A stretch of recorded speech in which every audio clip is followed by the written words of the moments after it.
Hello and welcome to this, the 10th legend in my Legends series, where I listen to people's stories, talk about their stories, and just enjoy hearing about their backgrounds, what shapes them, what drives them, what moves people forward.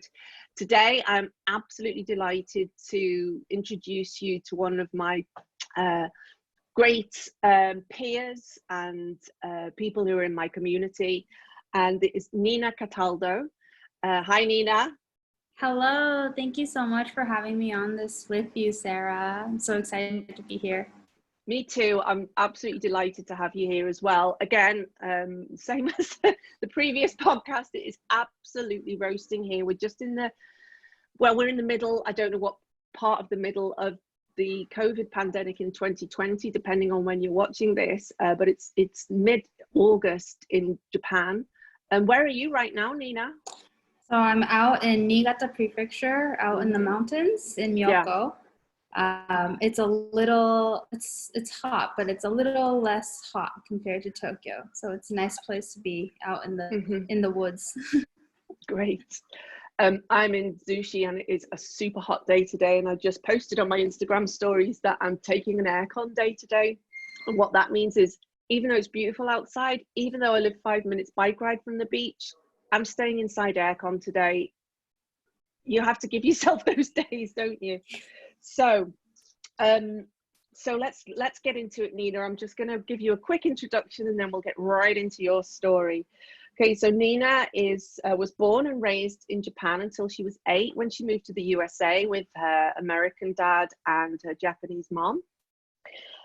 She then went to school in the US, studied in the US, where she studied, I think, in Seattle, is that right? Studied in Seattle, where she studied strategic communications and creative writing.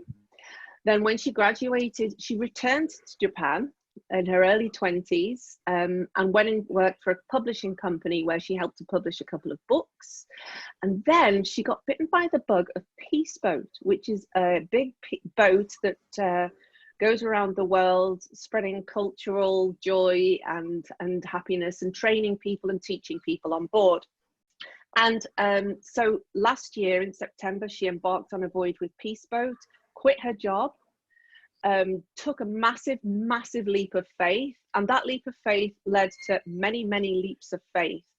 2 years ago, she had started up what she thought might be a small group called Hafu Ladies, for exclusively for ladies who are of mixed Japanese and plus Alpha background. 3 years ago, she was the membership director for FEW, for Empowering Women, professional networking organization for women here in Tokyo. And when she got back from Peace Boat, very shortly after that, COVID hit, but Hafu Ladies exploded. It's now a 900 member group, and that is what she's doing now as the founder of that group, and starting to take huge amounts of leadership in there and setting direction. She weathered the storm. She weathered the storm of the Black Lives Matter movement in a really gracious way in that group, I believe. I'm really proud of you for that, Nina.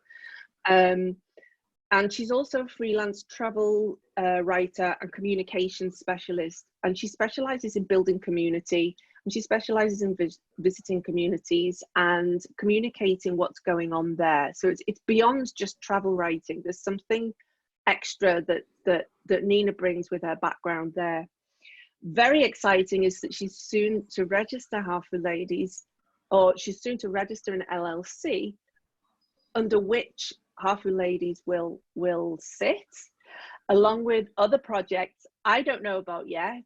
I'm excited to hear about this maybe later in the call. And I think this is a good point to start to ask you, is there anything that I forgot or left out from that, Nina, that I think you should know? I think that pretty much covers it. Maybe just my love and passion for cats. That's a huge part of my life.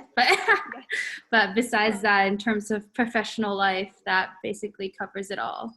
Yeah. Lovely. And it's also worth mentioning you're bilingual English Japanese as well, right? Yes, bilingual, bicultural, which I'll get into later, but it's not a trait that every single mixed race Japanese person has. Hafu person Exactly. has. Yeah, there's many ways to lead a life. There's many ways to be Hafu. We're going to talk about the politics of that word later as well. Yeah, all right, so definitely. let's get into it. Tell me about your mom and dad. Tell me about your childhood. Tell me about your background. Let's get into it. Let's see. So yeah, I was born in Tokyo, and my parents, they got married within a year of meeting each other in the late 80s, and started their own company together. And I'm an only child, and I think I'm always constantly grateful for the life they've given me. They made sure that when I was born, like my dad only spoke to me in English, my mom only in Japanese. So really brought the bilingual aspect to the household, and really kept up with it, which I know is not easy for every parent to do. So I give a lot of credit to them for continuing that on throughout my life. Yeah, and I lived in Tokyo until I was 8, surrounded by my parents, my grandparents on both sides, actually. My American parents also lived in Japan. And yeah, so actually, if we get into it, Yeah, let's get right into my it. dad, my dad is the oldest of 5 siblings, but four, uh, four of them ended up in Japan for different reasons. Yeah, so only one of them didn't end up in Japan, but my dad came over in order to learn Japanese as a language for business purposes. The second oldest, my aunt, coming over for exchange at Sophia University, and then ended up transferring to live in Japan. And then another aunt coming over and living here, modeling and whatnot in the 80s. And then the youngest, being young, moved over with his parents, my grandparents, because my grandpa was a journalist for Red, White, Stripes, I think, the military newspaper for the Navy. So yeah, so my American grandparents also lived here in the 90s. And so I have cousins who are also half Japanese like myself. And I did yeah, not so it know was really that. great. Uh-huh. Yeah, it's really great that the whole family was over here. And so been very close with both my Japanese grandparents and my American grandparents, and we all share the love for Japanese and Japanese culture, and have a background here. Yeah. Fascinating. So did you have quite close ties with so do you understand, I live quite close to a military base here. So do you have quite close ties with the military bases here, or do you feel some connection there? I don't think so much, because I think because my grandpa was a journalist, he was like a civilian employee. Right. So he didn't live on base. We did go to like New Sanno Hotel growing up for Easter and Christmas and Thanksgiving. But overall, they lived outside of base. They lived near Shibuya area. So we'd visit them over there, and then visit my Japanese grandparents in Otaku, and like they're back there and back and forth. But I never really felt like it was like huge ties to the military. We're not necessarily like military centric or family with that kind of ties. But it's more of my grandpa's love for writing and journalism that brought him here, and oddly enough, like what I ended up doing as well. Yeah.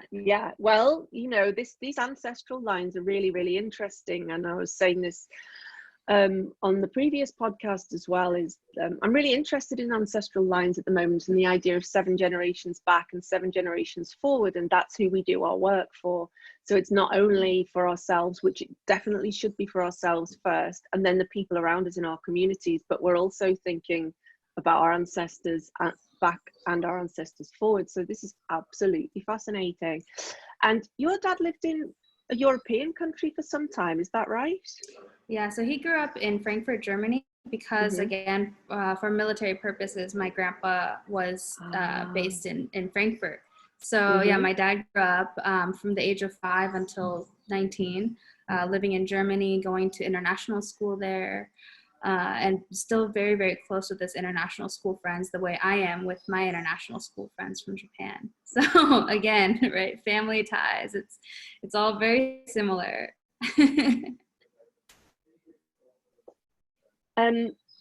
How did your mom and dad meet? So my mom was working at an art gallery in Ginza, and both my grandmas on both sides are professional artists. My Japanese grandma being an oil painter, and my American grandma being a sculptor and watercolor artist.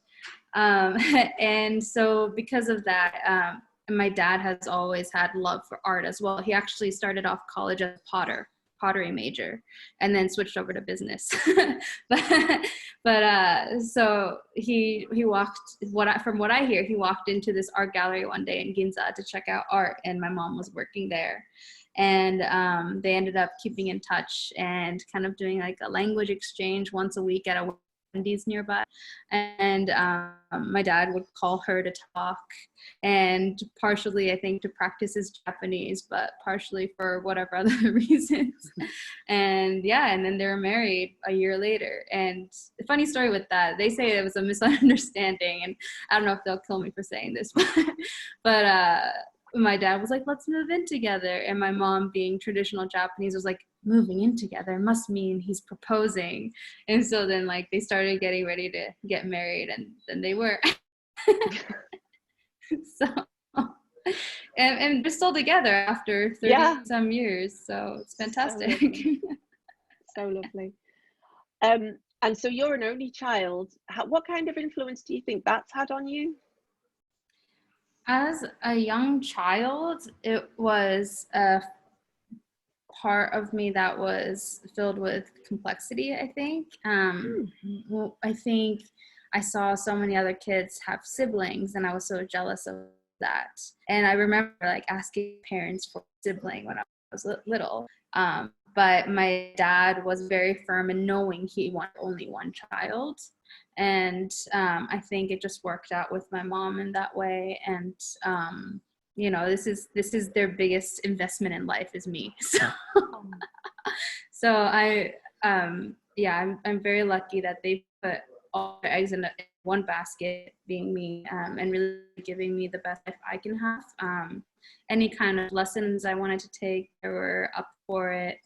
And I used to joke, I think around when I was in college, that I used to tell my mom, like, oh, I'm not really good at anything because you guys let me try everything, and I didn't stick with anything, which is a silly thing to say now, because I think it has helped me be well versed in all types of, doing all types of things in life, being able to adapt to any kind of environment. So everything from ballet lessons to swimming, piano, painting, dance, sports, everything. So I'm really lucky that they were so willing to do that, and even when times were tough for the family, that they looked out for my best interest, and try to protect me from everything and give me the best life I can. And even now, like I'm on my own, but I know that they're always one phone call away, and they're always there supporting me through everything. So very grateful for that. What a pair. Yeah, and you've met my dad. I have met your dad. I had a lovely meeting with him last year with his mates. At your party animals. Yeah, amazing. Yeah, they were the coolest people there. Yeah. With your grandparents, like your grandmas, and their artistic bent, do you think that any of that has come into you in some way? I think so. I grew up doing art all the time. My grandma in Japan used to run an art class out of her house with my aunt, so I used to go to their weekly painting classes as a little kid. And as a teenager, when we stopped coming back to Japan every summer, I instead would be sent over or I would go over to my grandma's place in Pennsylvania where my American grandparents moved to. And she had a beautiful patio, which was her art studio. So I would spend like 2-3 weeks every summer like, painting with her there, or like taking local art classes. So those influences really stayed with me. And as a high schooler, I took advanced placement art. So I was always in the art studio. It was a really therapeutic thing for me when I was going through typical teenage angst stuff. And I think even though I don't do too much hands-on type art nowadays, it's still really kept with my love for art and artistic and creative side of problem solving or looking at different projects, I think.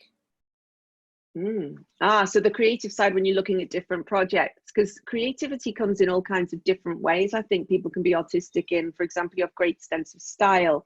And when you had your party last year, it was extremely creatively done. It was very ceremonial almost, you know, it was like you had a vision for it. And I really love that kind of sense of style and pageantry, or that sense of style and creativity that you bring to whatever you do.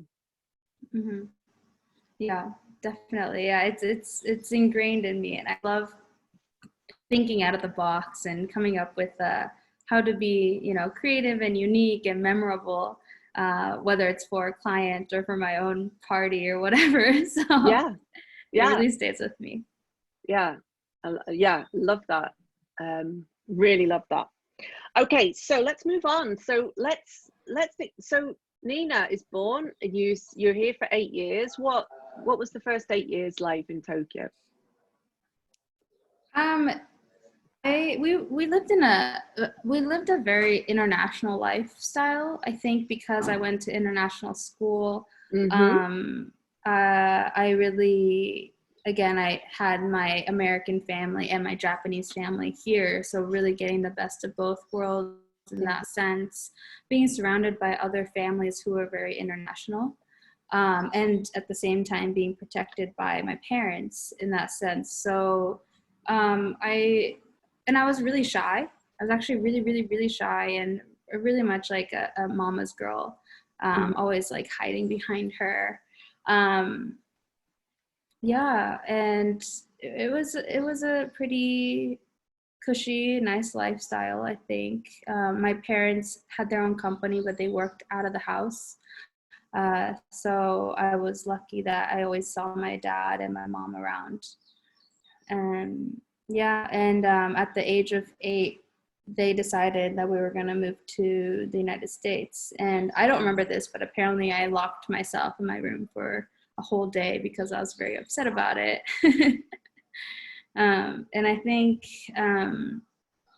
yeah, we moved to the States in the summer before my second year primary school started, and went to a public school, which was a very different experience from the experience I had in the international community in Japan, in Tokyo. Yeah. Say more about that. Yeah, I think, so it was interesting. It was a public school, but it had a Japanese immersion program. So that's why I went there the first year, but because we moved too late, I couldn't get into the special immersion program side. So I was in the regular school side, which was still a really great experience. Had a fantastic teacher who actually, we had pet rats in the class, and I used to write stories about their adventures. And it's really funny looking back now, because up until the age of 8, my parents were very much honing towards the side of me being a visual artist because of what my grandmas did.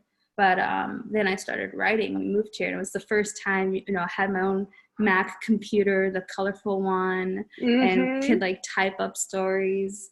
And I would take the stories to my teacher, and then she would give me time to read them to the class. And she was the first one who told my parents, Nina has a skill for writing.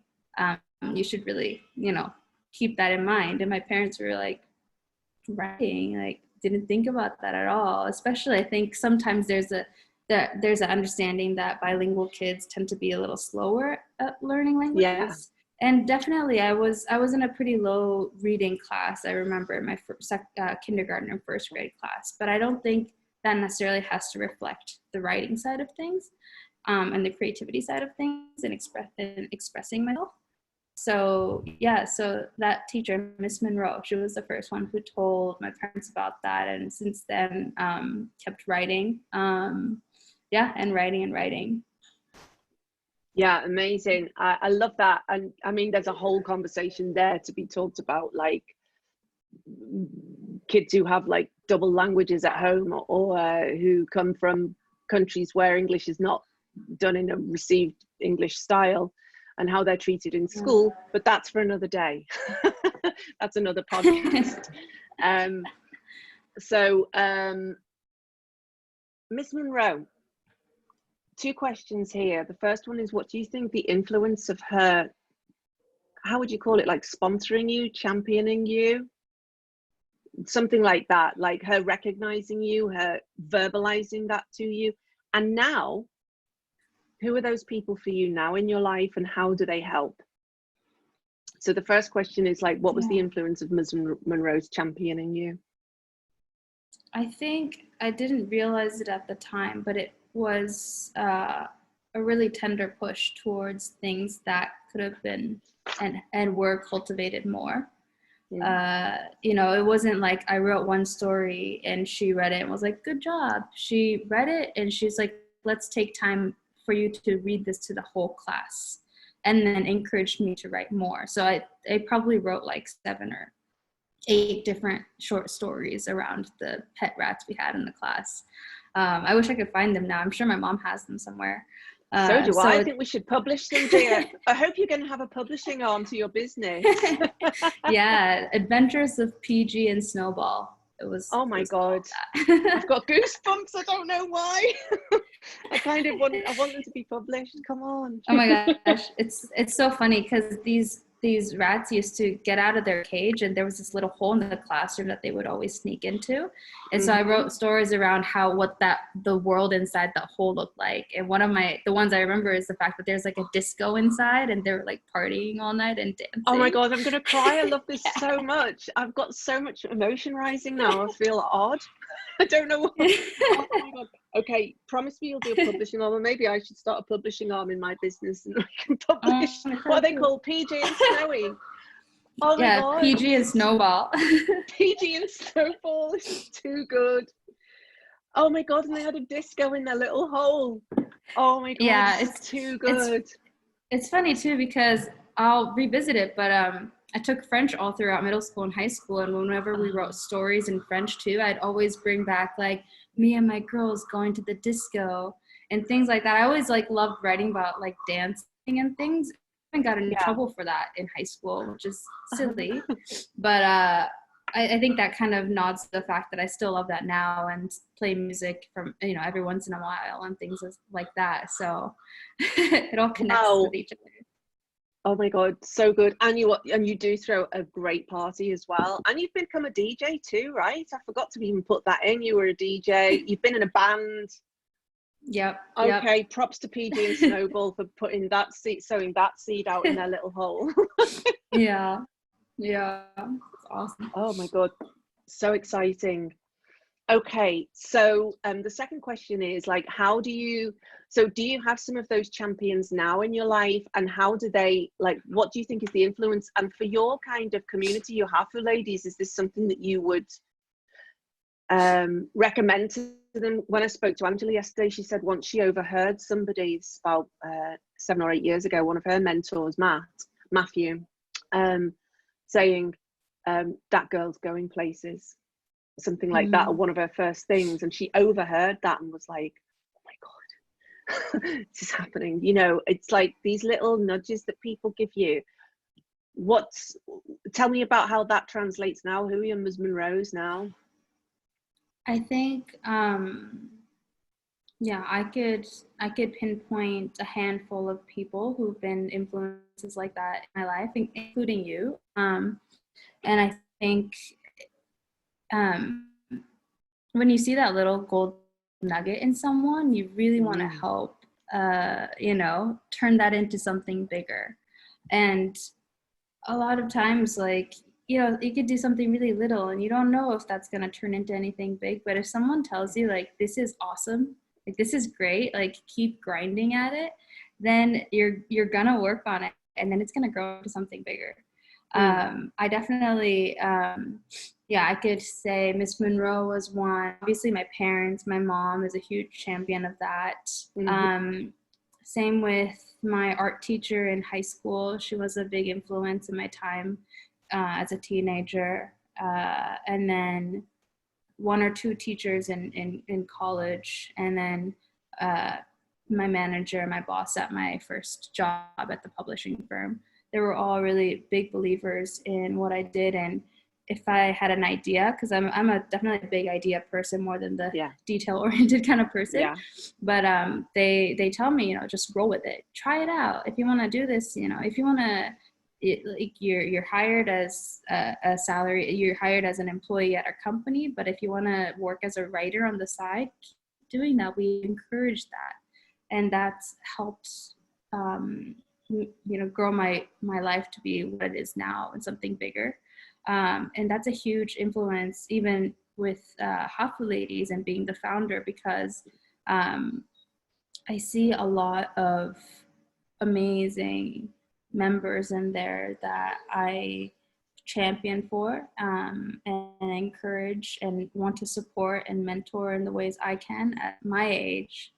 For example, one of the gals, she's an illustrator, and she finally got the courage to do a Kickstarter to release her first graphic memoir. And she has told me, I was one of the big encouragements for that, because I always kept pushing her. And if you want support, if you want to do a book launch event, let me know so we can work together, that sort of thing. And she went over by 7 times the amount she was looking for in the Kickstarter campaign. So it's just amazing to see that. And I think those kinds of things, I see a lot of senpais or mentors in my life, and I really want to use those, hopefully, to be the same sort of figure in people, in girls and people who are younger than me as well, in the coming generations. Amazing. And it's worth noting, Nina, that you don't have to be, there doesn't have to be like a age seniority, although that's quite important in Japanese culture. But I don't know about the culture you're starting, but like there's reverse mentoring as well. So in some aspects, I would consider you to be my mentor as well. It's not explicit, but that presence is very important. So yeah, absolutely. Just to flag that as well. Amazing mentors, great. So that's just something about like the importance of sponsoring and championing people, and this Kickstarter. Really interested in this illustrators. Sometimes people ask me for illustrators because they're doing something, so it'd be great to have an introduction. Okay, so let's move on to the US years. Tell me about your time in Seattle, because I know you kind of moved over there. You said you were reluctant at first. You've recently posted a few photographs of yourself. How was that? How was that transition? How did you become that person? Yeah, so our family moved to Portland, Oregon, and then I went to Seattle for 4 years for college. But Portland, I think they were really good years. Sometimes I feel like I have blanks. I don't know how it was bit by bit, but I went to a private school for most of my time there, and it was in some sense, quite a diverse private school. It was really academically oriented, but I'm still close with some people I know from the school, including teachers, or now friends, basically.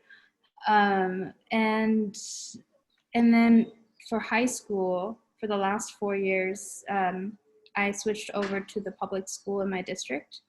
And I think that was a big transition, going from this kind of small private school community where everyone comes from similar backgrounds to this public school. It's hard to explain, really. I know that I've had a really privileged life. My parents chose the neighborhood we lived in while I was growing up based on the public school system that I ended up going to for the last 4 years. So it was about 96% white. And it's not a sense of minority being part Asian. My mom was definitely a minority being Japanese. And I think because I'm white passing, I feel like I just kind of rolled with it. I never really felt out of place. My friends at school, one was British, and she moved to the US when she was 7, similar as me. And then my other friend was half Thai, half American, who grew up all over the world. And then the other one was Canadian. And so even in so you found each other. You found each other. Yeah. So in this predominantly white community, where most parents went to the same high school their kids were going to, all of us, like kind of immigrants, expats, whatever you want to call us, like we kind of found each other and stayed really tight knit with each other. So having them was really amazing, I think, because they understand what it feels like to have parents who aren't from the country or from that specific part of Oregon. And yeah, we were really tight knit. We're still really, really good friends. And I never really felt out of place. I'm sure, like, I've had moments of, like, the typical, like, going back to elementary school, having my mom make a Japanese bento and asking her to make PB&J sandwiches instead, and that kind of stuff. But overall, I was pretty comfortable, I think, as far as teenagers go, in terms of how I was. And then after high school, I moved to Seattle, which is 3.5 hour drive away, north of Portland.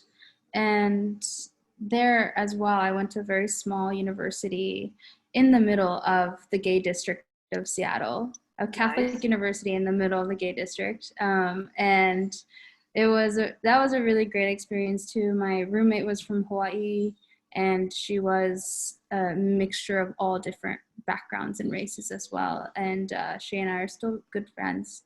And I remember I interned at the Japanese Community Center of Washington, and took a class on the Asian experience of Seattle. And these are things I look back on now. At the time, I didn't think too much about it. I didn't realize how important these experiences would become to me.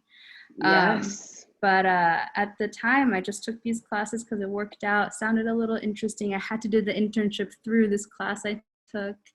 I tried to join the Japanese Student Association at school, and they didn't really like welcome me because I was too Japanese. It's kind of weird to say, but it was a bunch of like not Japanese people loving Japanese culture, and great, but I didn't feel like I fit in as a Japanese person.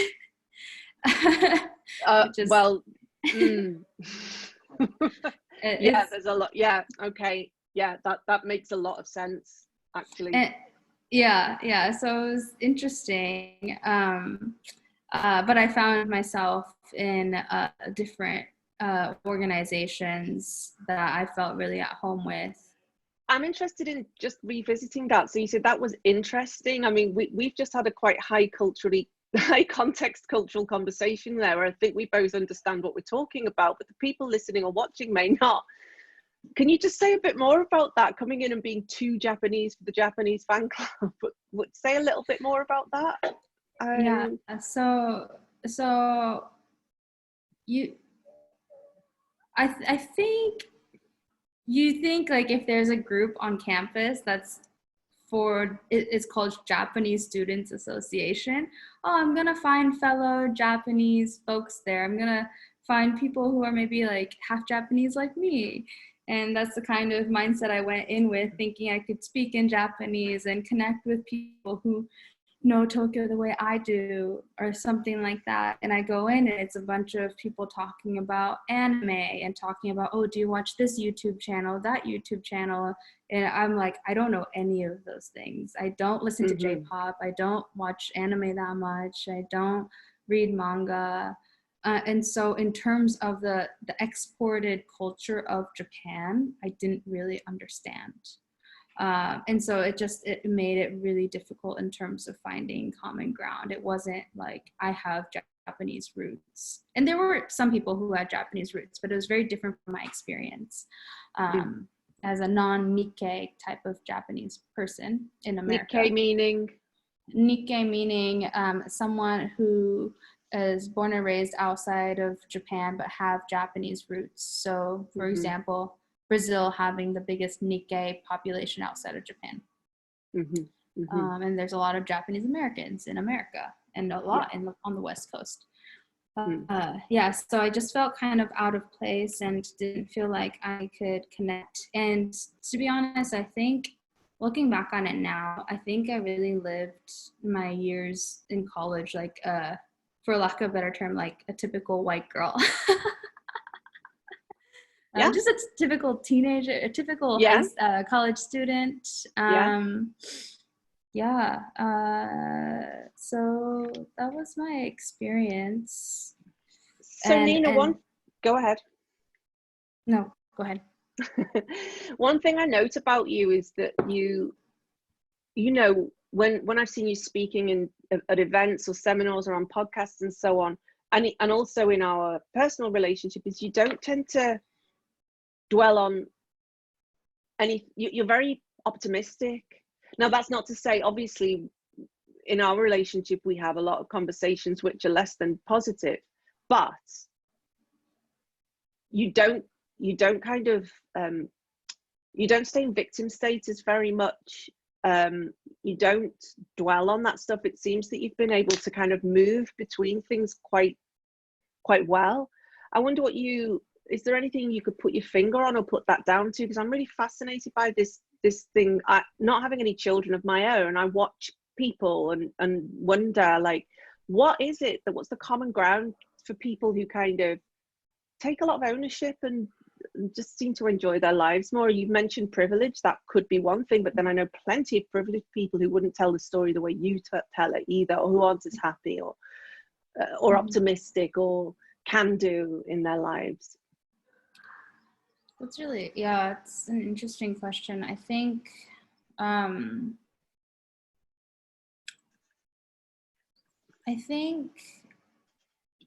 partially privilege. I know that I've had a very fortunate life. And I'm always a big believer in whatever happens for a reason, and it's supposed to go in that direction. And so, for example, there were a few moments in college that were really, really rough. Months of feeling really down, depressed, and things like that. But that seems so minuscule for me now when I look back on it. Obviously, it was something that was really tough at the time, but it has brought me to where I am now. And so, and in the bigger spectrum of things that had happened in 4 years of college, that those few months were not as memorable or a big deal. Okay. It's kind of, it feels sometimes like the way you're describing this, like from this perspective, at the time it must have felt awful, but from this perspective it could be like, oh, that was teenage things maybe, or I don't mean to belittle it, especially if you were depressed, but I can look back on some things and just be like, oh yeah, I was just being like a youth. Yeah. Oh yeah. Like, I can say that. So in high school, my senior year, my last year of high school, I did advanced placement art, which is like a college level art. And that was like, we had to do a concentration and create lots of art pieces that we would show at the end of the year. And my whole, like, we chose our concentrations right as I went through my first ever breakup with my first ever boyfriend. And so my whole so intense at that age, isn't it? Oh my God. At 18. So then my whole concentration for the year was about like anger and frustration. That was it. That was the theme of my whole thing. And actually there's some really great pieces that came out of it. I should send you photos. And some of them are still hanging in my parents' house. Oh, wow.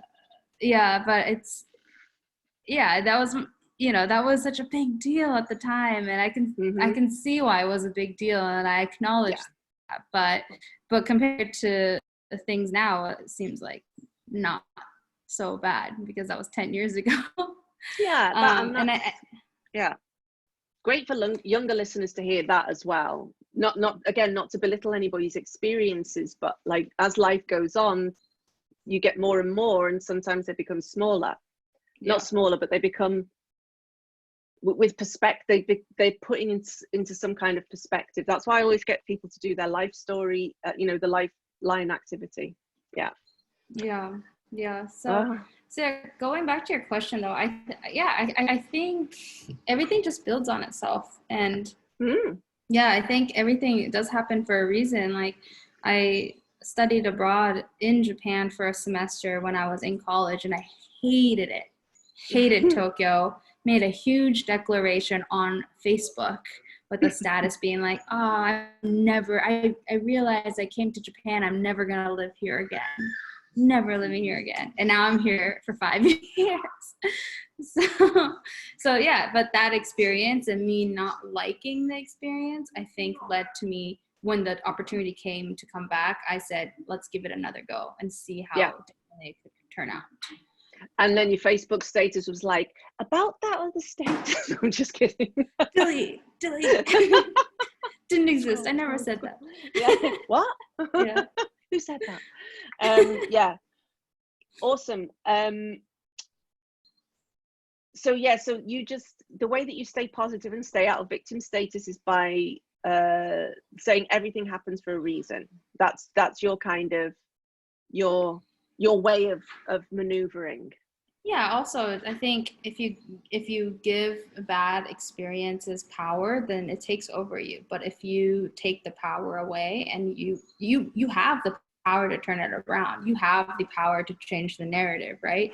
So I think staying in that powerful stance is so important. In terms of confidence, in terms of optimism, there are different ways to take back that power. And I think I keep that in mind a lot of times. Beautiful, absolutely beautiful. And like, as a coach, we work inside the bell. I always say I work inside the bell curve. I work with people who aren't terribly sick. So, so just to be very clear, if somebody has a very, very deep trauma, that might be a different conversation, which needs a different kind of conversation to happen around it. But if we're in the bell curve and just kind of dealing with the normal day-to-day way of being a human, this is a brilliant approach to take. And if you do have deep trauma, then getting the right therapy or help with that, or to help you to overcome it, then this can come later. So I just want to flag that quickly. As a coach, I work with in the bell curve. It's unethical for me to work outside those places. All right. So you go to college, you study, what was it again? Strategic communications and creative writing. How was that? It was okay, well, we'll move on then. But it has led me to where I am. I think the biggest influence in college was I was part of the Student Alumni Association, which was a student organization that bridged the gap between the current students and alumni. And that in itself, I started in my first year of college, and there was a senior, fourth year college student who just took me out to coffee and said, I see something in you, and I want to help nourish that. I want to help mentor that.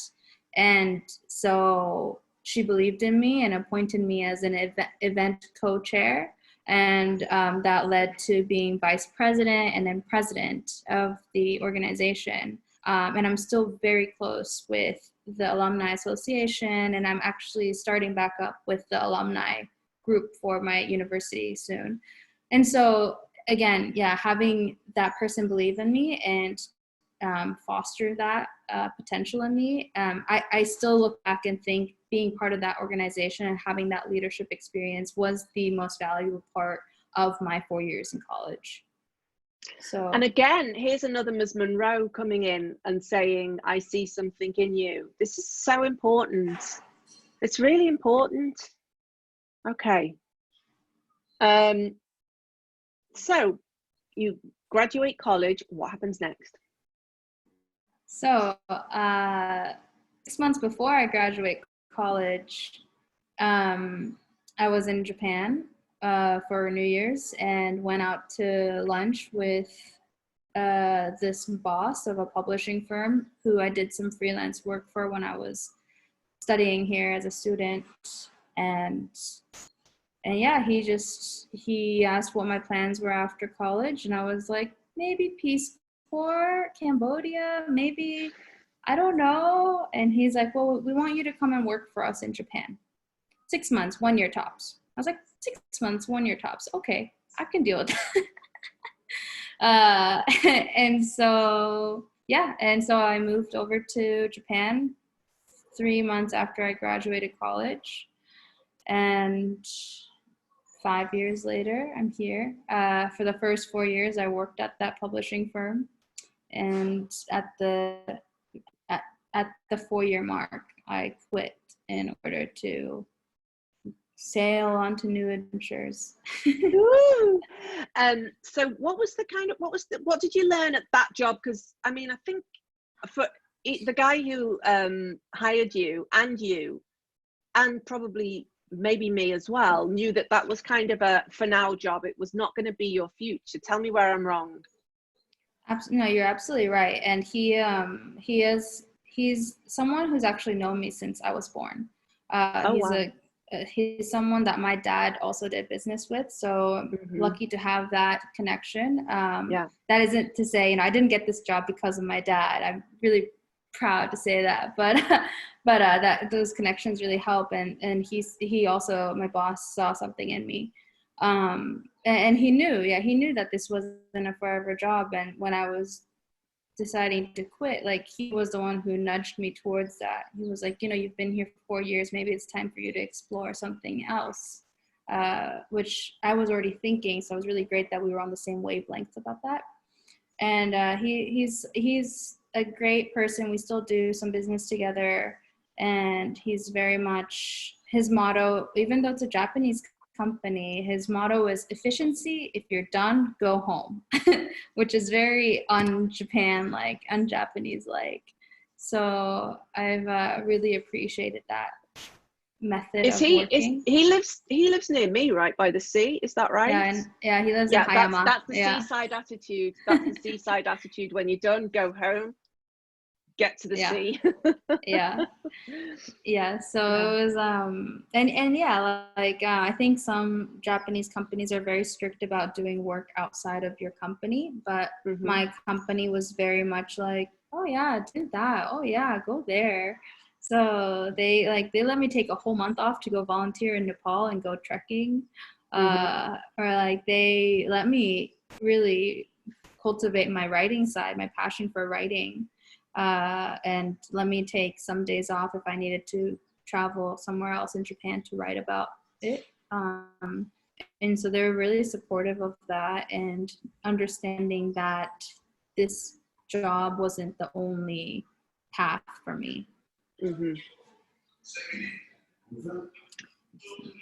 So what do you want to transfer from that style of leadership into your leadership going forward? I think for one, efficiency.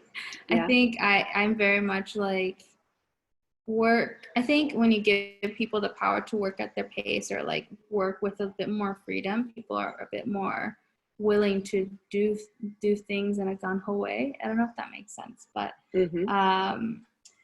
yeah, so that sort of free leadership I really like, and putting trust in colleagues, putting trust in people to take their own leadership and take ownership and get things done. And understanding that people aren't one-sided and people have multiple passions and multiple projects or types of work they're doing, and acknowledging that. Yeah, I think that's really important. And for people to follow their dreams, I think as a leader, I really want to be someone who can support people's dreams.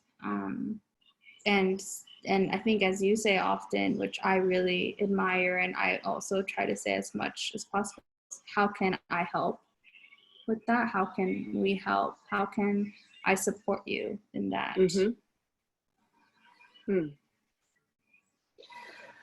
So when did you get the itch to do Peace Boat then? Can you just explain what Peace Boat is to people? Yeah, so Peace Boat is a non-government organization created in Japan.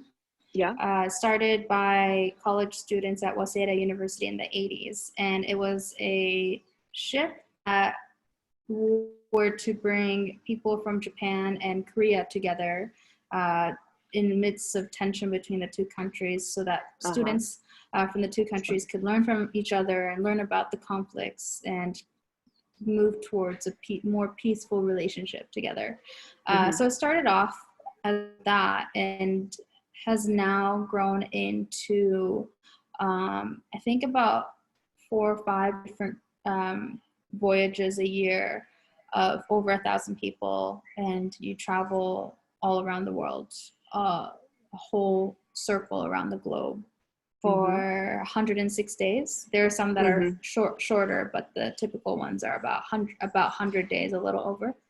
And on a lot of cruise ships tend to have leisurely activities like casinos and theater and swimming and things like that. But on Peace Boat, there's none of that. The pool was filled like half the time. And instead we have lectures and daily fitness classes and music classes and writing classes, and passengers could organize their own events. And so there was one woman who's a veteran. She's been on Peace Boat like 25 times. She had a daily lecture about a different place she went to during her youth as a backpacker, or a certain community she visited while on Peace Boat, and things like that. So a daily lecture. Someone else did daily ukulele classes. People did capoeira. And we had also guest lecturers that would stay on with us for a few weeks at a time, who would be a specialist in something. So a Japanese journalist who's worked in South America for over 3 decades, talking to us about the conflicts he saw and the things he reported on. We had a Northern Lights Aurora specialist who stayed with us during our bit in Iceland, so he could teach us about the scientific background of auroras in the cultural and historical context of it. Wow. And things like that. And yes, and so I was on as an interpreter. Yeah. Yeah, so I was on as an interpreter, and as a Japanese English interpreter. There were 20 of us interpreters, half of them being Chinese, Japanese, English, some being Spanish, English, Japanese, and then some of us being Japanese English. And so we would be the ones who would either be on stage with the lecturers interpreting their lectures, or in the background doing simultaneous interpreting. So they would be talking up front and we would have a headphone and Yes. mic and literally talking in the other language at the same time, which Yes. was intimidating at first. But you got used to it. I love that. I love it when I have the headphones and I can hear the person like interpreting, simultaneous translation. I love it. So much fun. What was surprising to you about that voyage? I think I had heard from people that the passengers that go on aren't interested in any of the educational things, that they're just on for a cheap cruise. And I was so taken aback by how wrong that was. And I was so happy that I was so wrong about that, because what I noticed within the first week of being on the ship is like, this is like summer camp, because everyone has nicknames and like name tags with their nicknames on. And everyone was just so willing to learn from one another and teach one another.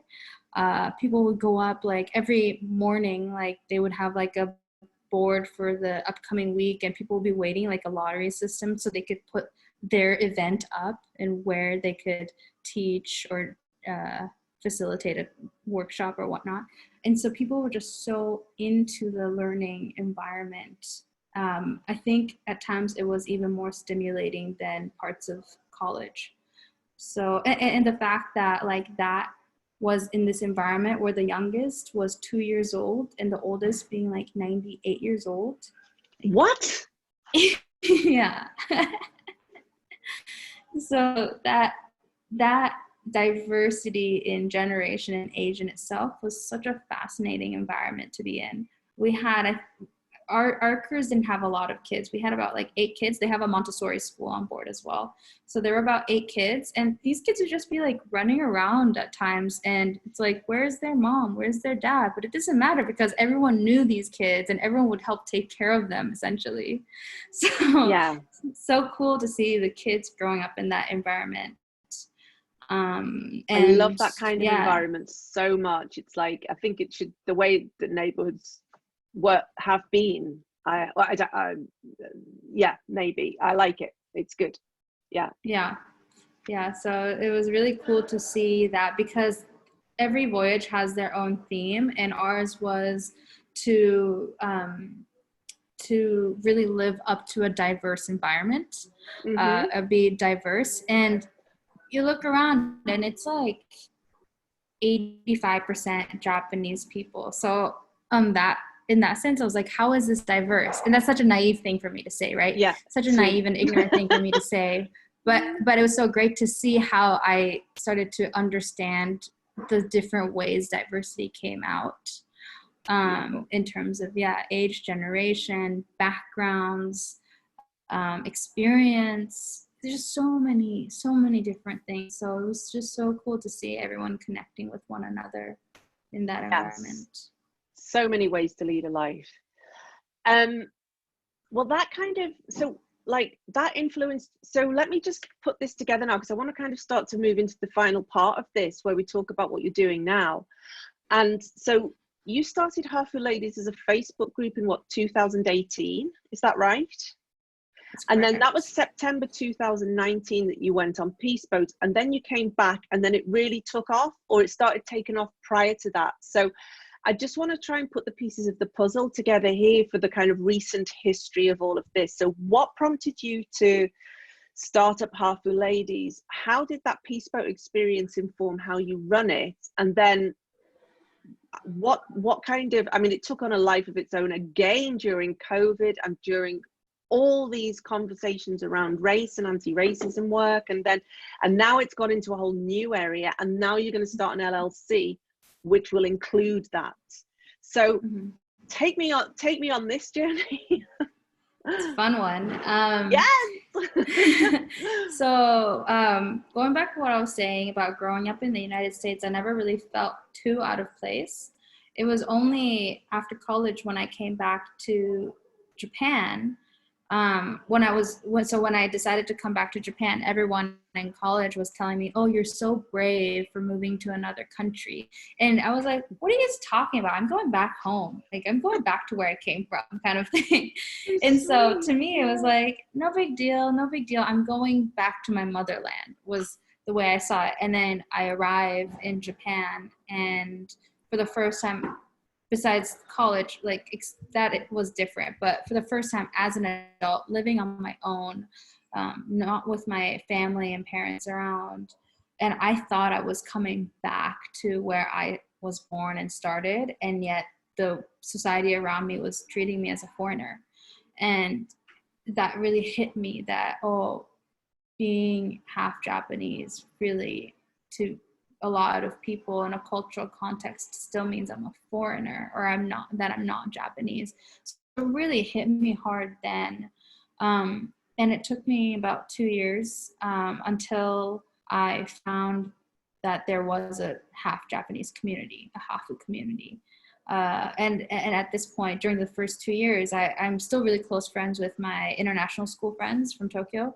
And a lot of them are half Japanese. And we would hang out, and I'd be like, I'm really struggling with this. And they didn't understand because they grew up in Japan and kind of became desensitized to it. And they're like, we just accepted the fact that Japanese people won't understand us, but we have our own community, so we're okay. But like, that was like an international school, half Japanese. Yeah, that has a culture of its own, international school as well, doesn't it? It has a kind of a very high context culture of its own.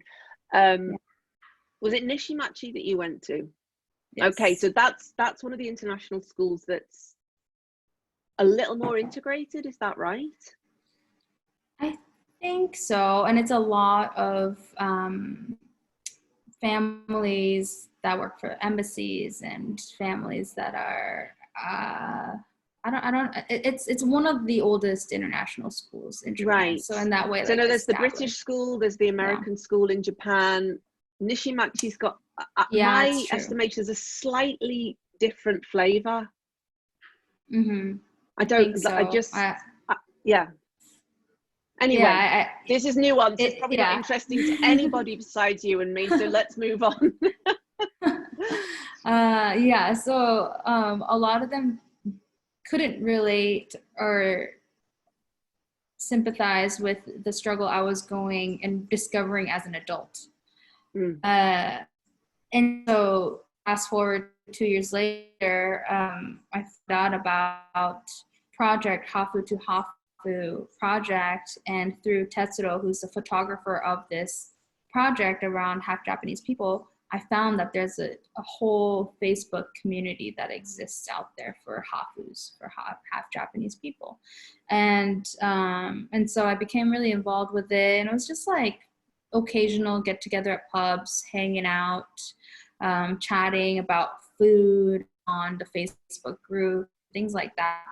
But then I started to realize, for one, like this big group, which has over 6,000 people in now, it included parents of half Japanese people, which is great. But like, my dad's in there, and bless his heart, I love my dad, but there's just some woman-related things and whatnot that I don't want to openly discuss in a group like this with parents of half Japanese kids or men in general.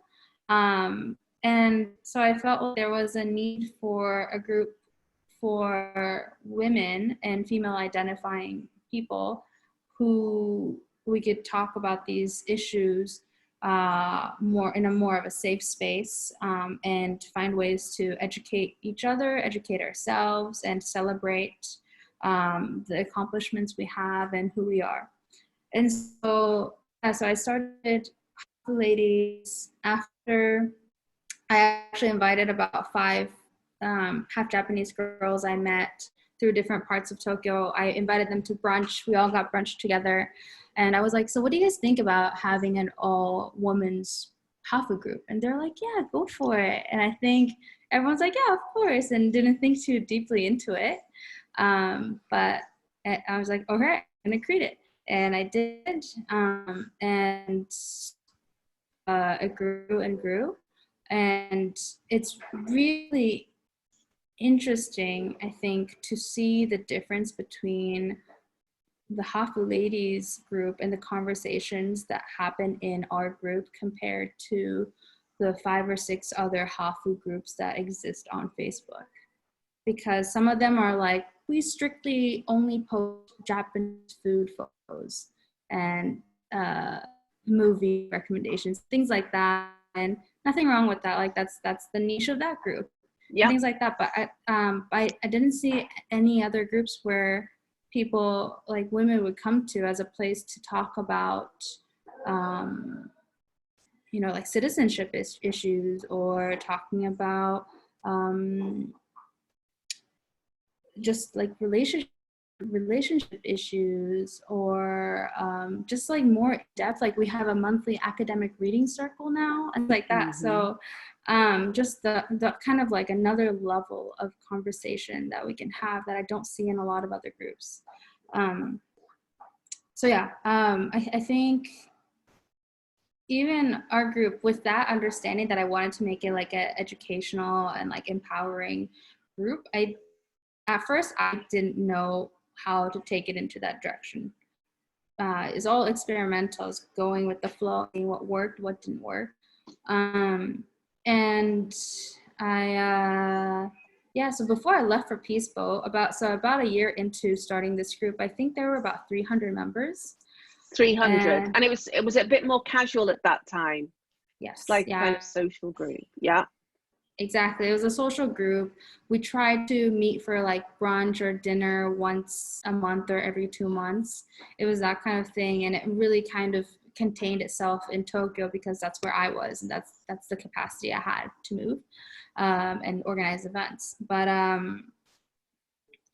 after during Peaceboat, my friend took over and did a bit more of the organizing events and things. And she did like a few language exchanges, which was really fantastic. But I think once I came back from Peaceboat, and that's when I reevaluated, because I didn't want it to be just in Tokyo, because our members themselves were all over the world. Yeah. And so I was like, how do I make sure we can do events around the world? And so I try to implement like a regional rep program to have people in different regions, different cities with the biggest groups of our members at, to try to do like lunch or something. And as I was trying to organize that, the pandemic hit. And it was absolutely a silver lining to things. I know I acknowledge that the pandemic has been very, very difficult for a lot of people around the world. Yes. And that's really important to acknowledge. But in terms of Hafu Ladies as a community, it really launched us. And so, and I think it came at a time when people needed a group like that. People needed a safe space like that. So in that sense, I think it provided that space. And so, yeah, the pandemic hit. People were telling me, I did a survey right before the pandemic. People were saying, yeah, like I wish there were events around my area. I'm sad to see all of Hafu Lady events being in Tokyo. And I was like, okay, I understand. So then with the rise of Zoom and online events, it just turned out to be a great time to really start doing those events online. And we started with a weekly yoga session to really bring it back and help people de-stress.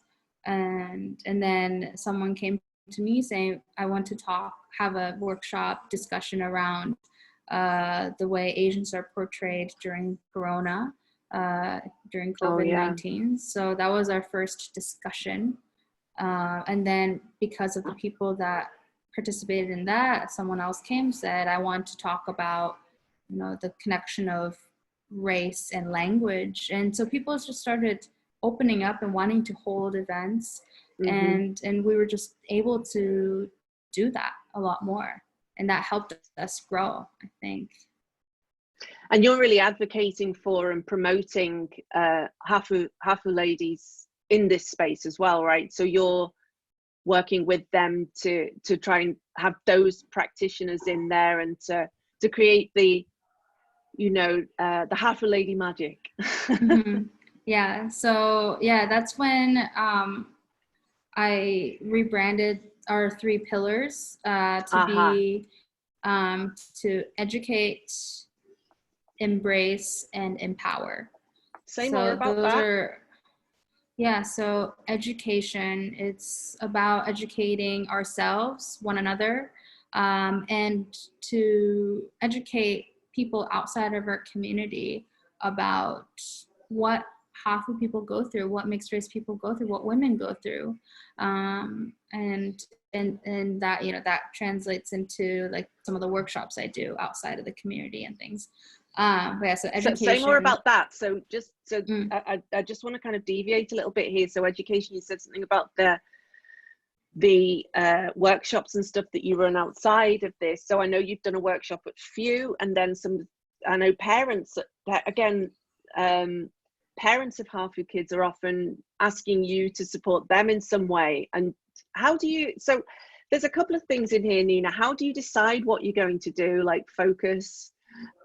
We've had conversations about this as well, because there are so many people who are like, oh wow, this is amazing, we want to be part of this. So how do you kind of decide how to dedicate and devote, and also what kind of education are you doing outside of here? Let's stay with this, just this pillar for now. Yeah, so yeah, we get a lot of people wanting to join Hafu Ladies private group as parents of half Japanese girls, and also people who aren't half Japanese but mixed race Asian, and some allies who have come out, you know, wanting to support us. And right now, I usually friend request them and message them to say thank you so much for the support, but we really want to keep Hafu Ladies as a community just for mixed Japanese women or female identifying folks, and I think that's really important. And maybe it's a little bit of a selfish reason, but no, again, it's like I don't want my dad in there. Sorry, Dad. But and so then yeah, oftentimes if people aren't mixed race as well, they may bring their privilege into that as well and take space. What I'm starting to learn through the work that I'm doing in the background at the moment is, you know, oftentimes, let's just name it, white women will come into a space and then dominate that space. And I think it's really important to keep that, to be mindful of that as a thing, and make sure that what's happening is in the right context and in the right mood and the right mode, and that you are, you know, if we're talking about half of stuff, then I'm listening, I'm not telling. Yeah, I think that's really important. And I think that's why a community for the parents of mixed race children and mixed race Japanese children is very different from a community of the actual women living the experience. And so I do want to create communities for parents and things, and that's the next step. And I know I've said this on a few podcasts, but it's really happening this month. But I think there's still a lot I need to think about in terms of how I want to execute it.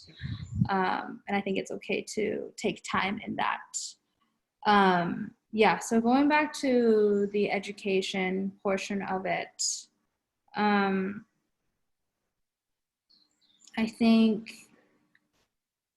there's a lot, since I'm living in Japan, and since this is kind of a problem that people really realize when they're in Japan as a Hafu or raising Hafu kids.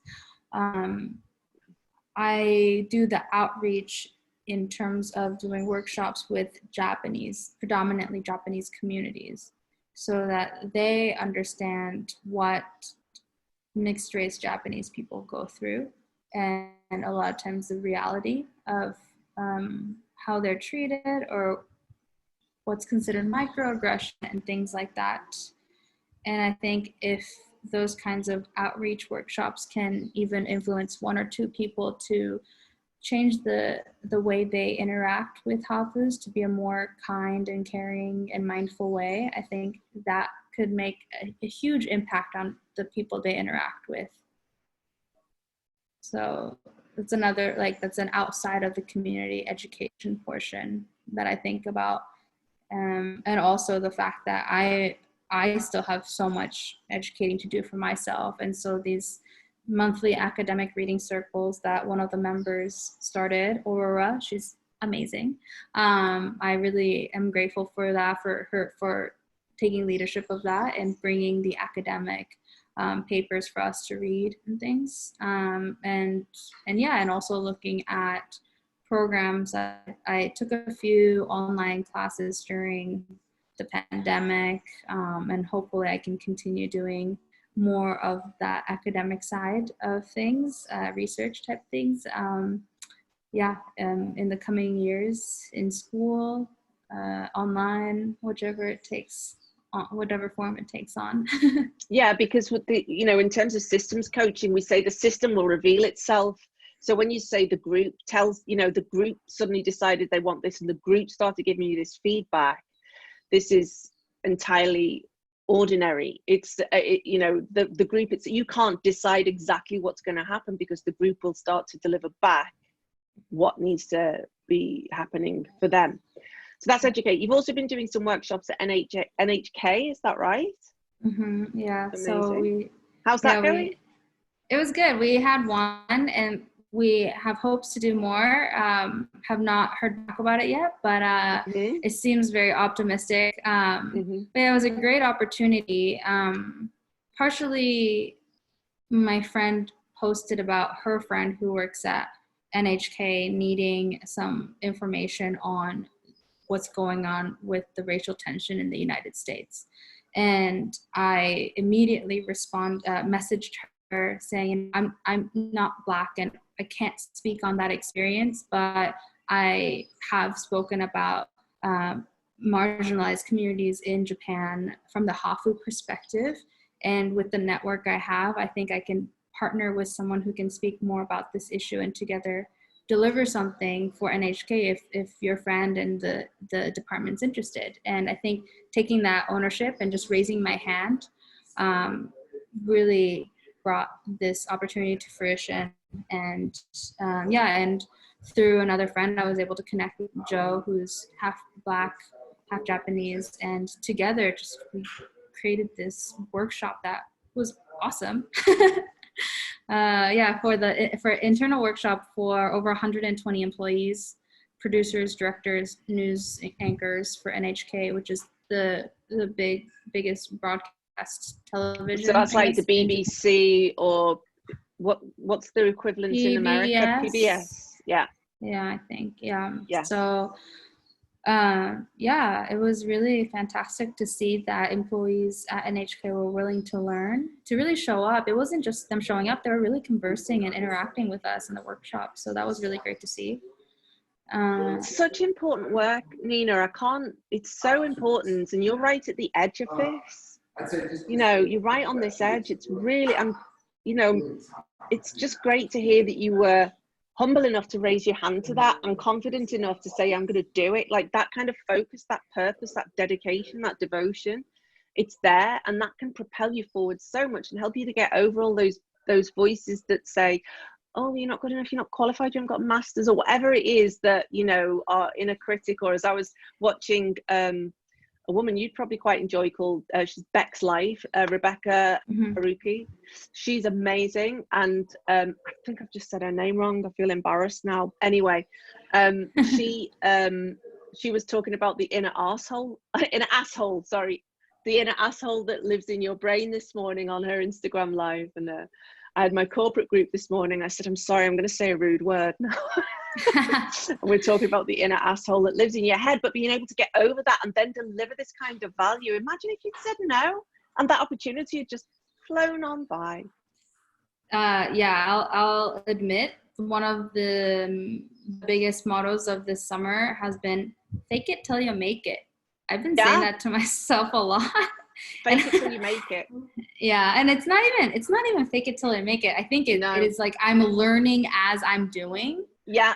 And it has been a really great way to take charge, and knowing in myself and believing in myself that I may have never done a workshop like this, but I can take the tools from what I've done before and gather something to make some sort of workshop or some kind of event that will deliver to the client, essentially. Yeah, it will be of value. It will elevate their awareness, etc., etc. Yeah, exactly. So it was a fantastic opportunity. I'm so grateful that they believed in me and Joe to lead them in this. And I've been lucky. Some people have contacted me since then to work together. And I think this is truly on the cusp of something wonderful and needed in society in Japan, and hopefully something in other parts of the world as well in the future. Yeah, for sure. Embrace them. Yes. So embrace in Hafu ladies, it's to embrace each of our own stories, and it kind of goes hand in hand with empower as well. But you got to learn to embrace before you can empower, I think. Yeah. So, yeah. So, I have words coming up here. Can I say my words? So to me, it's what I'm hearing is that it's about embracing the fullness of all the parts of your Hafu-ness. Yeah. That's what came into my head. Embrace the fullness. So please say more. Yeah, I think it extends outside of just being Hafu. Like I always think like Hafu Ladies is a community where we came together because of the similarities we hold in being mixed race Japanese women or female identifying individuals. But within that, there's so much diversity. Like in June, we held an LGBTQ discussion.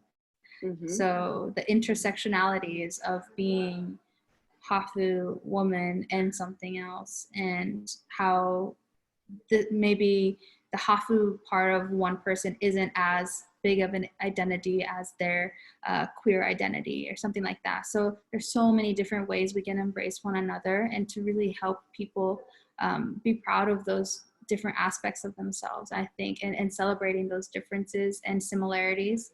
I think, yeah, just allowing people to accept themselves. And I think a lot of times women have a harder time accepting themselves. And so having a community like this where they're reminded that they are just perfect the way they are and that we're here for them through all the ups and downs, I think that is so important. And yeah, so that speaks for embrace. And now I'm crying again. Yeah, it for me too. When we had the language, the intersection between racial identity and language, we had this event back in April, and it was one of the first discussions we had. And that one really hit me because a lot of these mixed race Japanese women either, and sadly the event itself was only in English, but a lot of these women don't speak Japanese and have a lot of regret, remorse around that, and resentment around that. Yes. And so regret, remorse, resentment. Yeah. And so this event had allowed us to have the discussion around it, and so many people were saying, you know, I didn't get to learn Japanese and it's really tough, but it's so great to learn that some people are learning as adults, or like just accepted that that doesn't define my Japanese-ness. And there were tears, and seeing people happy to be able to have found this community and realizing that they're not alone in terms of being Japanese but not speaking Japanese, or this but not enough of that, or something like that, and people saying that's okay and you are you and we're in this together and we're learning about it together. I thought that was such a breakthrough moment for me as the leader of this community, to see happy tears and accepting tears. I guess people were like accepting themselves in that moment. Oh my God. Working on it. It's a journey. Yeah. And the more you put yourself out there, the more you have to embrace. It's like you have to get really big arms like that. Oh, why so far? Oh. It's true. Empower, or do you think you've checked that? I think empower's a bit. Tell me more. I think empower is a way to look forward from embrace. So would you say then embrace is kind of more present, and then empower is forward? Is that what I'm hearing? Yeah, definitely. Okay. So how do you use the newfound acceptance, newfound knowledge of who you are? How are you going to literally empower? How are you going to use this to bring more confidence in yourself or to the communities around you in the future? So how are you going to use it for the betterment of the world? To make it sound cheesy, but no, and bravo, yes, absolutely. How are you going to do it? I was going to say pay it forward, and that's not cheesy either, is it? I think that's a great thing about doing different workshops and discussions is this community has become a platform for others to lead. So I think I've told you this before, but my goal in the future is to be able to be the supporter and leader leading from backstage, basically. Like a figurehead. Well, okay. Lovely. A platform for others to lead. Love it. And it also comes back to, I'm reminded of Ms. Monroe here as well. So that kind of empowering people, it's like, I was talking to Angie about this yesterday as well, which is when somebody tells me they have an idea, I believe them. I don't believe in them, I believe them. Okay? So that's their business to believe in them, but I can cheerlead them and tell them that I see their idea coming to fruition in the future, but the rest's, up to them, and we can support and cheerlead and what have you. All right, so what's the future then? What's your let's start to wrap up now. What's the future? What's this LLC? What's the idea? As much as you can feel comfortable and confident to tell me right now. So the LLC is very exciting. I think I have a lot of different types of projects and hats that I wear. So I wanted a way to bring it all centrally together. And so that's one of the reasons this LLC is that I'm forming this LLC. And I'm really grateful that my parents are really supporting me in that and helping me with this. And as a family, like, our goal is to have it formed by my birthday, which is in 3 weeks. So it's like one of the goals as a 27-year-old is to have this, my own company, essentially. And so maybe that's like a really like surface level reason why, but no, it's not. No, it's awesome. Why not? We have to have these kind of surface level, like, do you know what, like visual goals or something that's tangible beyond the kind of ethereal stuff that we think about. Yes. Yeah. Amazing. So and it will be specializing in all different types of communication. So it's not, and Hafu Ladies right now will be one of the organizations under it. Hopefully there are dreams of expansion just within that realm that I think I will get into in the coming years. But because of the work I do in terms of PR, writing, workshops, they all fall under communications. It'll be that sort of LLC. And hopefully I guess I won't reveal the name of it yet. No. Should I reveal the name of it? And I thought, nah. Yeah, we'll do a little segment of that another time, because the name in itself holds a heavy meaning to me. So I'm really excited to share that with the world and to share that with everyone. I'm gonna text you later. Yeah. Tell me. Oh yeah, I'll tell you the story behind it for sure in private. But yeah, so it'll be a company that that hopefully I can take anywhere around the world with me and hone these communication skills, because I always say communication is the way to bridge the gap anywhere. And storytelling is also a really important aspect of anyone. We're telling stories now, and I as a writer, as a communicator, want to help tell other people's stories as well. Yeah. It's an honor and a privilege. I absolutely love it. Absolutely. So Nina, where can people find you? So you can find me. Where can people find me? I need to. Well, if you're a Hafu lady and you're watching this and you're not already, we didn't really get into the politics of Hafu, the word Hafu, because if you're listening to this and this just seems scandalous to you, it's a reclaimed word. Is that right? How would you describe it? There's still debate about this. I follow what you tell me. It's not my business. Mm-hmm. Yeah, there is still a lot of debate around it. Hafu did start as a derogatory term, especially post World War II. Mm-hmm. And so because of that, I think there is a lot of difference in the different generations you talk to. For some of the older generations, it holds a little bit more of a negative term. It holds a negative term for parents as well. A lot of parents of Hafu children do not like the term. They prefer the term daburu. And mostly though, the people who have told me I'm not allowed to use the word have been fully Japanese people who have nothing to do with the Hafu community, or people who have nothing to do with Japan. It's hard to say, but and it's just like you and your friends and whoever can believe what you want to. I'm using it, and I am that, so I think that's okay.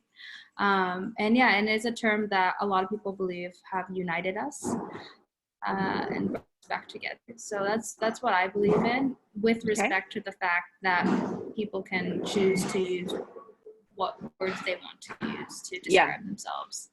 And frankly, that's how I take my cues. It's like I don't care to be told by anybody who's not part of that community how I should or shouldn't be feeling about them. That's not exactly. Yeah. Great. So sorry. So if you are a Hafu lady and you're watching this, where can people find you? Yeah, so we have a public Facebook page that even if you're not Hafu, can follow us and support us. And that's just facebook.com/Hafu ladies. HAFU ladies. Hafu. Yeah. And through that, we have a private Facebook group also. Mm-hmm. You can go through the public page or facebook.com/groups/Hafu ladies. Okay. So that's a private group. And is there anywhere that you'd like people to follow you, Nina, on like Instagram or Twitter or Facebook or anything like that? Or would you rather just keep this Betsy, which means separate? I need to actually update my website, but Laura, I need your help. But that my assistant. Yeah, fantastic. But yeah, so once that's ready, it'll be www.ninam as in Marie Cataldo.com. ninamcataldo.com. We'll link it in the show notes. Mm-hmm. Yeah, there, and same Nina M. Cataldo on Facebook. I have a public page for my writing. Or you can add me on Facebook. Just send me a message so I know who you are. And you can follow my Instagram as well, which is Nina La La La, just to see my daily life and opinions and whatnot. Nina La La La. Okay, excellent. And is there anything you haven't said that you would have liked me to ask? I think for now, this is good. I mean, we could get into it for Nice. hours. Nice marketing, dear. Nice marketing. It's like, for now, there's the assumption there that I'll invite you back for part 2. I hope so. I totally will. And you know, for anybody watching or listening now, like, I always think, right, I'm definitely gonna do an hour this time. Every time it's an hour and a half or an hour and 40 minutes. I'm useless at not keeping the conversations going, because I just love them. I love the stories. I want to tell the stories. Everybody has stories. I love listening to them. There are so many different ways to lead a life. Nina's just introduced us to her life and all the different ways that the people in her communities lead lives. I hope you've enjoyed this. Thank you very, very much. You can find me at sarahfaruya.com. You can find my Facebook page, Sarah Faruya Coaching, and also I'm on Instagram as Sarah Faruya. So please come over and follow Nina. Nina, thank you so much. I really love this conversation and all the beautiful things I've learned about you and your ancestry and all the emotions that you inspired in me. So keep going, educate, embrace, and empower. Thank you. Thank you. Bye. Can I add one thing? Of course. I just want to reflect on the fact that I was such a lost puppy when I came to you. I think it was 2017 fall. 3 or 4 years ago, I feel like. Yeah. And I have so much appreciation for how far we've come together. So I know it's cheesy, but it's such a huge milestone in my life. I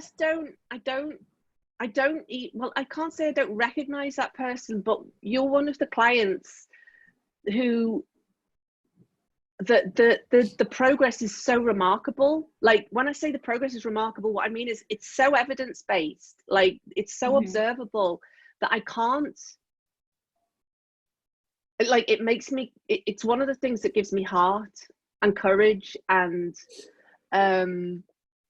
fortitude to continue, because when I can see, like, 1 minute you're going, oh, I think I might want to go on Peace Boat, and I always use this as an example, and then the next minute, like, it's like sayonara,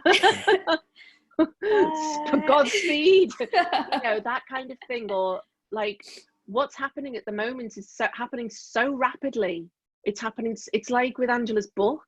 It's like she was like, oh, I just can't get down to concentrating. And the next thing, I'm being invited to a book launch. It's like these evidence-based things that, like, come to the fore. But like, I'm a steward. I'm a steward of your ideas, and that's all. And there comes a point where that stewardship finishes, either because whatever you decided you were doing isn't coming to fruition, so therefore it's not the right choice for somebody to continue coaching with me, or because there's something else that somebody needs to do. But I think that having a coach helps people to maintain some kind of sustainability, and then the group that we're part of as well also just helps to elevate each other. And it's such an honor to watch you doing all this stuff, like, because I say I believe people when they say they're going to do something, but I don't believe in them until they're taking the action towards it, if that makes sense. It's like, okay, you want to do that? Great, I believe you. And now what? Yeah. But you're in such a massive, rapid, accelerated, I don't know, it's just like, when you said, I'm gonna start an LLC, I'm like, wow, okay. This is happening. And then your mum and dad are coming back on board as well, and their love and support has been consistent throughout your life. That's probably one of the things that keeps you optimistic as well. I don't know, I'm just saying that as a absolutely true thing. I don't know, because I have very supportive parents as well. But like, yeah, I don't know, it's so, I don't know what kind of magic happens in the background. Of course, I have techniques and tools that bring to the table and kind of keep you moving and what have you. But yeah, lost puppy, I can't. It's a different person, right? Yeah. But then I think that, like, 5 years in a young life is quite a lot of life. 4 years or 5 years. Does that make sense? Oh yeah, absolutely. I think just reflecting on the last 5 years is just wow, you know, so much, like you always say, like we underestimate how much we can get done Yes. in 1 year, 5 years. We overestimate how much we can get done in 1 year and underestimate how much we can get done in 5 years. And so that I think maybe when you arrived at my doorstep, you were in that frame of mind where everything was happening too slowly and you weren't good enough and you weren't doing everything, that kind of thing, right? Tell me where I'm wrong. Yeah, no, that was absolutely true. Yeah, but now, like that, and this is what's so important for people when we're coaching. This is why we do truth logs. This is why we do monthly check-ins. This is why we have our monthly calls, so that people can talk about what they're doing, is because we need to be able to get out in front of us what we've actually done, and then acknowledge that, and not pretend we haven't done it, and not pretend we're under hitting. And you've just done an awful lot.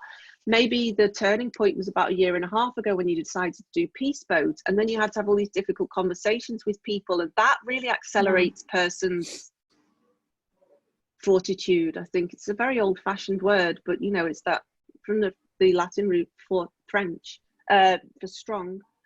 And yeah, and then you allow that to propel you and give you momentum, but then you can also model that for people. So in your Hafu ladies group, but you can also teach it. Yeah. So as an embodying of it, an embracing of it, as you would say. But then the empowering bit could be that you teach people that and try to do it in a kind of I hate the word patronizing. I don't, because I think people have very good intentions when they're teaching very often. And don't patronize me, to me, is a very it's a defensive word. It's a word that comes from pain. But when you're able to just take everything as information, there's no patronizing. There's actually, it doesn't exist. Yeah, so it's true. You know, whatever the intention is, like if the intention's good, you can pass that on. So, you know, if people can listen to your story and hear it and all the kind of ins and outs, you know, the golden thread that runs through yours is the love and support of your parents, is one of them, and family and ancestral lines as well. And then, yeah, and just all the action you've taken. And that's a really cheesy thing to say, isn't it? But like, I asked one of my, you know, my best friends, who's a really powerful woman in Tokyo. I said to her one day when I was feeling a bit desperate, I was like, if you were to give me some advice, what would it be? And she just sent back default to action. And I was like, oh yeah, that's right. Not like, you go girl, or like, you've got this, or something like that. She's just like, default to action. So then it's just, okay, what's the next action I can take that will just that's really good. Keep me moving toward, keep some momentum going. And I think that's really important, to keep momentum, even when you feel like last year I had what I would call a mini depression, because it didn't take me down. It took me down, but it didn't take me down. And so those small actions can just keep, you've just got to keep that momentum going, haven't you? You've got Mozzie's there. Yeah. So yeah, so there's that. But it's all you. Like I'm just a steward of your ideas. That's kind of what I am. I'm a steward of your own ideas. But I also, as you know, I expect you to be your own best steward as well. So, and then we create these groups with all these other stewards around us, and you've done that too. And it's exciting. It's really exciting what we can do in the future.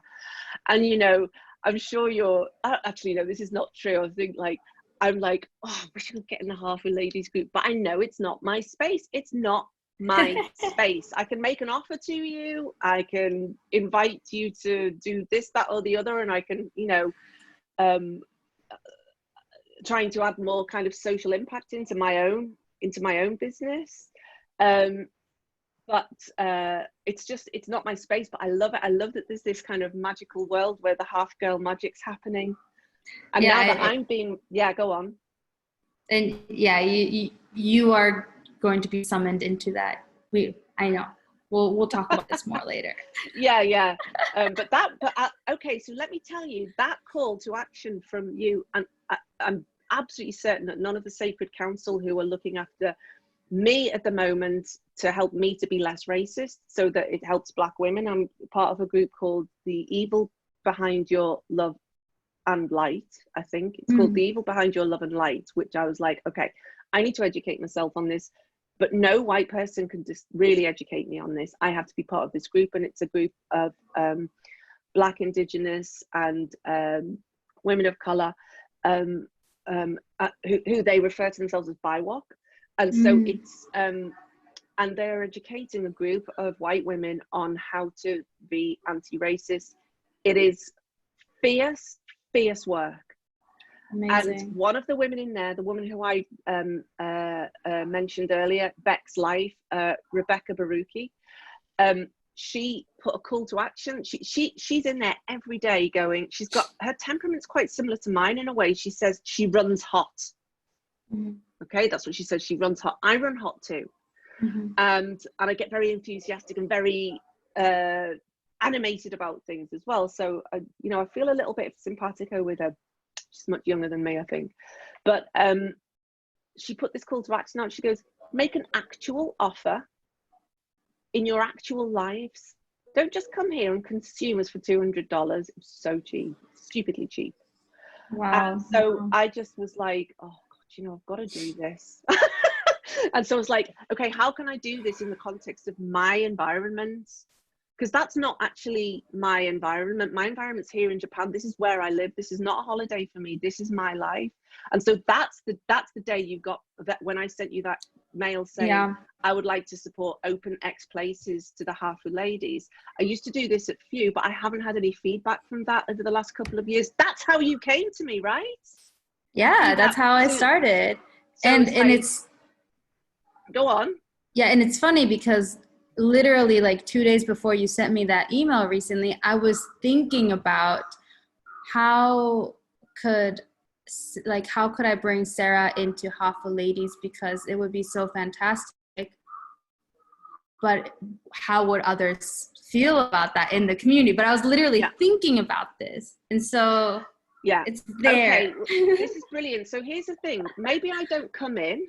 Maybe we create a third space where that gets to go in and happen over there, because I should not be in that group. That's not, I should not be in there. But I also kind of, because it was so valuable to you, so we're kind of going on. I don't know if I'll leave this in the podcast. Maybe I will, because this is real life. So I used, for Empowering Women, I used to offer, I think it was 4 sessions for 12,000 yen, which is like wildly cheap. And this is how, and the criteria was that you recently graduated, or you don't have very much money, or another woman who took advantage of that. She did 3 rounds with me. There was a maximum of 3 rounds you could take with me. And then in the 3rd round, we negotiated a pay raise that then she became my paid client for 3 full years. And you became my paid client very quickly as well. So full paid client. So that's the encouragement that I want people to do. But you have to start. I'm confident that if somebody does the work, that they will become more valuable, because there's so much money in the world. There is so much money in Tokyo, and some of it is ours, right?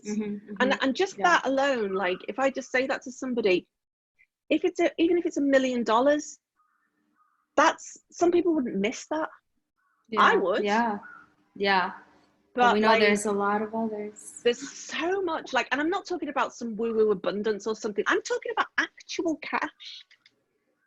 You know, I'm talking about people who standing on somebody's balcony and them saying, oh, look, that flat down there is 1.6 million yen a month. Oh, that's about $16,000. And the friend going, oh, I could save money on that. Yeah, right. And me going, no, not going, oh, those privileged, not at all. Me going, I'm worried about charging 100,000 yen a day for a workshop. This is 5 years ago or something. And they're saving money on a 1.6 million yen flat. Some things are right here, you know? So that it really helped me to shift my perspective over without blaming, shaming, or any of that stuff. And so my point, I don't know, you've got me on a little preaching thing now, Nina. What have you done? But yeah, but the entry point needs to be lowered for certain people. And that's what I kind of want to do. And I think that's the call to action that Rebecca Baruchi gave. And that is what my commitment is to remain as a kind of premium level coach, but provide access for other people within this context of the things I believe in and the people who I believe, and take it from there. So anyway, there we go. So this is how things happen. You've just watched a collaboration in process, or if you're still here, it's been 2 hours. I'm sorry.